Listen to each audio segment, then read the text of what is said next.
The unconventional wisdom. In the bustling heart of Silicon Valley, where ideas fly faster than the morning coffee brews, lived Dinesh and Sangeeta, a young Indian couple building their future one busy day at a time. Sangeeta worked alongside a German colleague named Hannah, a kind woman whose smile rarely reached her eyes. One afternoon, as the hum of computers filled the office, Sangeeta leaned closer and asked softly, "Is everything all right, Hannah?" Hannah sighed. "Oh, Sangeeta, I'm really worried about my son Leo. He's only 11, but he keeps choosing the wrong friends. Some of them already have bad habits. We've tried talking to him, but he just doesn't listen. I'm terrified this will ruin his future." Sangeeta smiled gently. "But Hannah, how can we call children bad at such a young age?" Hannah shook her head, eyes glistening. "No child is truly bad, I know, but habits can trap them. One boy he plays with stole a watch at school. Another spends time with someone who uses drugs. One more was caught taking things from a store.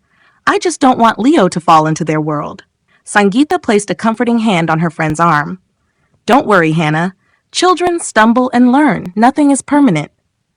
Yet the unease lingered in Hannah's heart for days.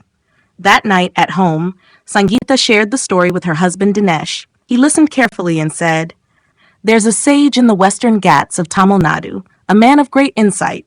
If Hannah and Felix take their boy there, he might see through the problem in a way none of us can." Sangeeta passed the idea to Hannah. The German couple discussed it long into the night and after deep thought, decided to take that leap of faith. Soon came the journey.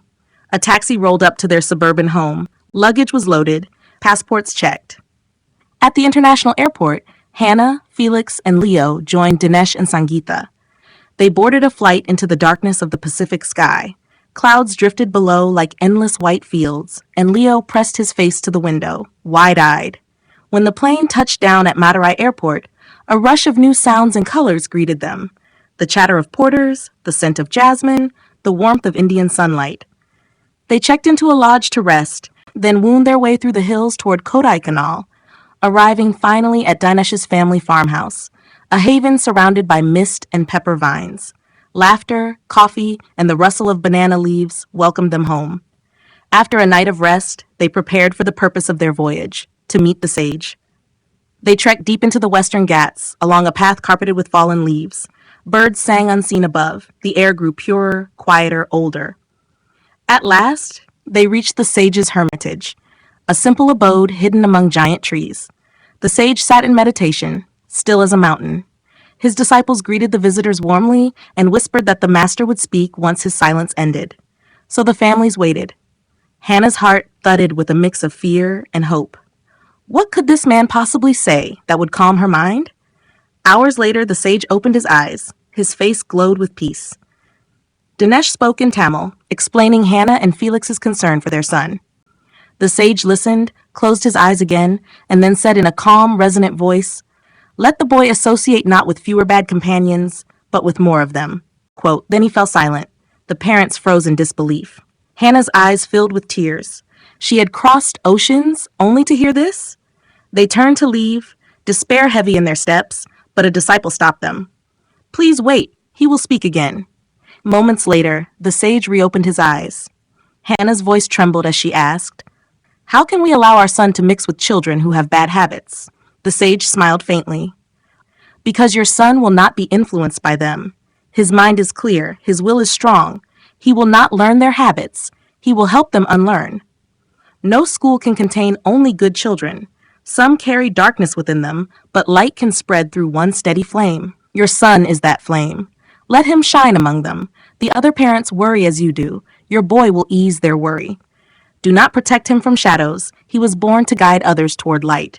Silence followed, a silence filled with release. Tears rolled down Hannah's cheeks, not from fear, but from awe. They stayed at the ashram for hours, talking with the disciples, breathing the still air, tasting the peace that hung between the trees. When they left, their hearts were lighter than their suitcases. Their return journey was one of pure joy.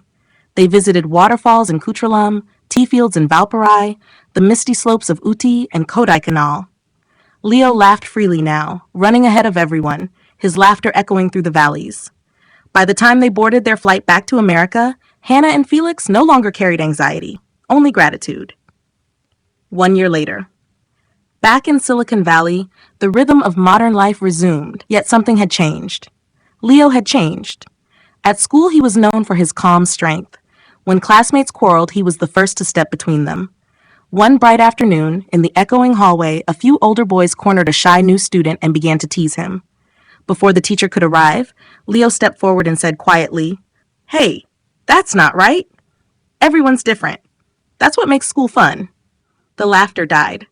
The bullies walked away. That evening, the teacher called Hannah. "Your son has a rare gift," she said. "He doesn't fight evil, he transforms it." Hannah stood by the window, remembering the sage's words. He will guide even those with bad habits toward good. Felix joined her, smiling. "The sage saw it before we ever did," he whispered. Outside, Leo tossed a basketball to a younger child who had dropped it, then helped him tie his shoelace. The setting sun cast a golden glow across the yard. The Western Ghats were far away, yet their wisdom lived here, in a boy's quiet heart, in a mother's peace, and in the gentle truth that sometimes the most unconventional wisdom is simply to trust the light within.